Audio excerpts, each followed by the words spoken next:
say, you know, that part that goes boop, boop? Maybe it could go boom, boom. More of that, less of a Boom. Oh. Do you want something like, or do you want something, you know, that's like a bigger, like,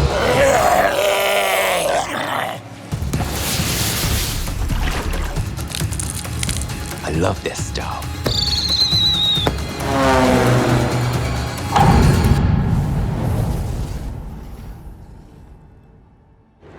There are well over 1 million audio assets in Diablo IV.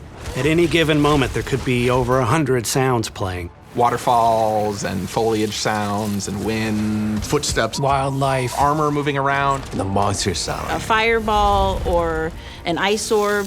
So mixing for a game like Diablo IV is intense. We have to decide which sound is important. You need to hear that there's threat coming from either side. You need to hear the monsters. When you cast a spell, you want that to be the primary focus. That's the star of the show in that moment.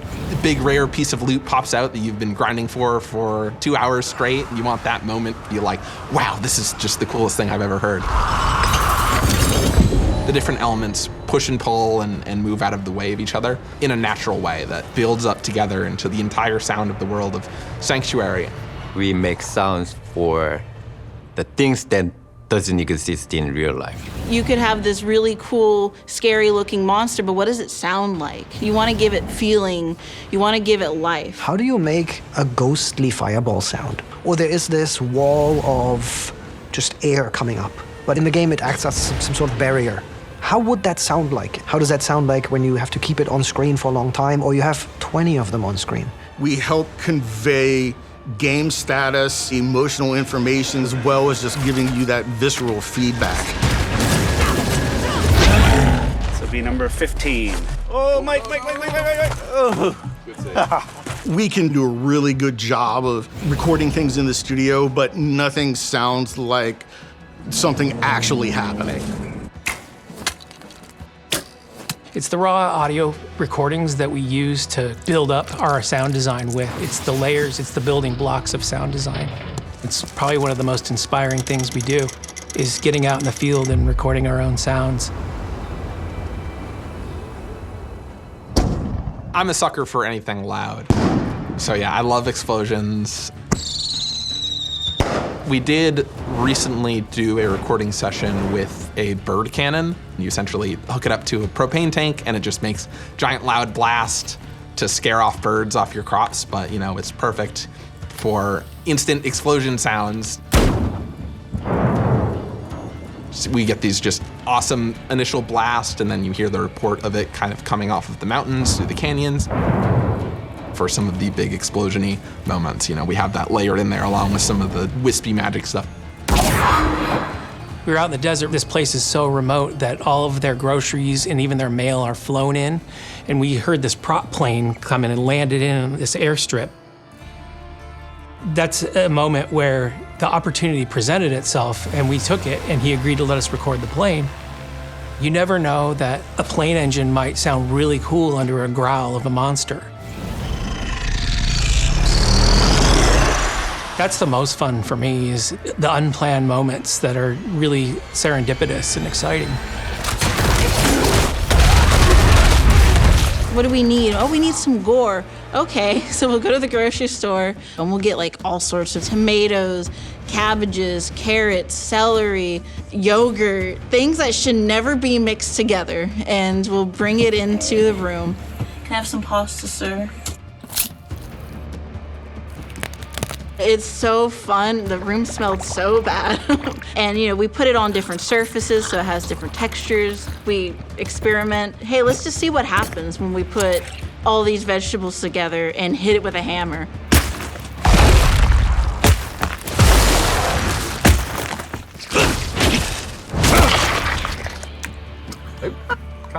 Slime is actually a bigger business than you'd think. And you could actually order lots and lots of different slimes off the internet. Different size containers, different texture, and then we mixed and mashed it, we ripped it, we threw it together. The coolest was probably when we brought in like the air compressor to the real liquidy stuff, and we started getting these very cool and that was to get source sounds for the Hollows family. I'll also try to record while everybody's recording hydrophone, skillet, everything. Hydrophone is a type of microphone with a really long cable that you drop down into the water.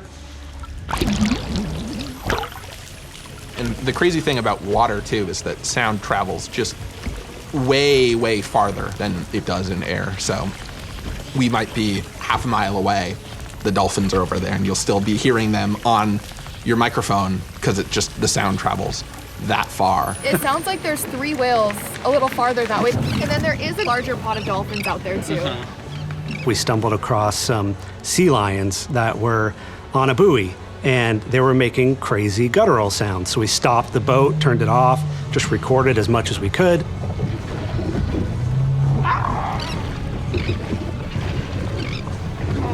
You can never get enough creature recordings. Everyone always wants to use them for everything. They're great for creatures.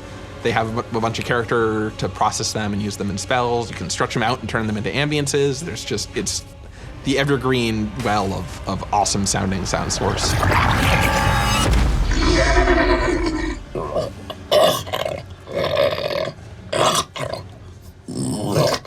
I love monster sound. I love working with voice actors. Hey, I'm D. Bradley Baker, and we're making creature sounds. Well, the first thing that we do is we hire the best talent out there possible to work on, and I'd swear if you closed your eyes and didn't know that it was a person, you would never even guess. As far as I'm concerned, this isn't any different from doing a spoken character, because ultimately, why I'm brought in and what's important is that the intent is specific and that it fits exactly with the story that's being told. What's the monster? What makes this monster family unique? What makes this individual monster inside of the family unique, too? I love the character of it. Could we try maybe just going every other, Cause Okay. Like maybe he has to really work a little bit harder on his left leg he's balancing the staff with. All right.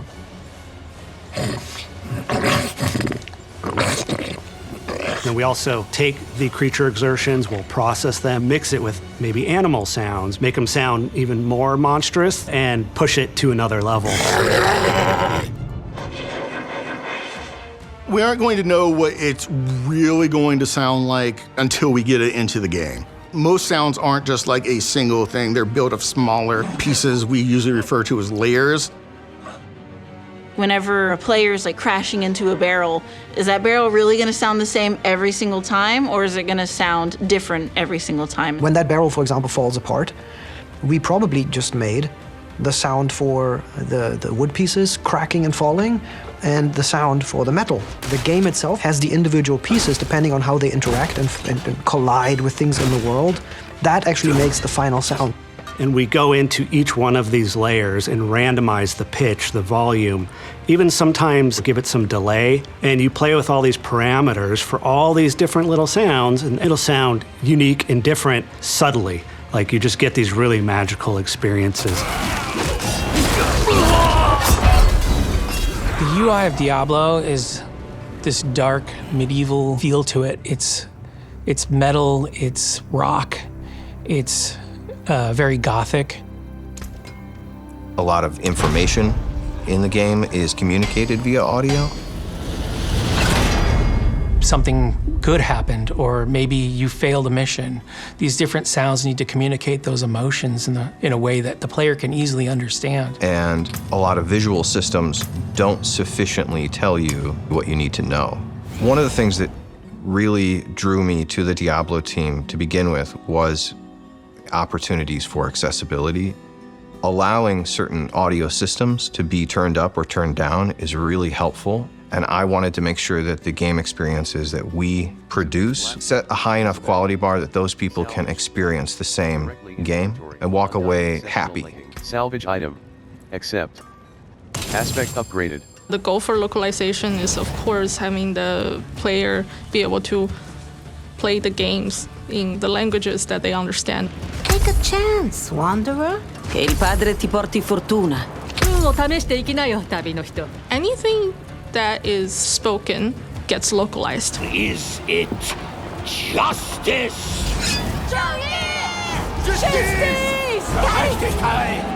When we need to have crowd noises, when they need to yell together or just chit-chat, the talents, they need to have very casual yet incoherent chit-chat in those accents.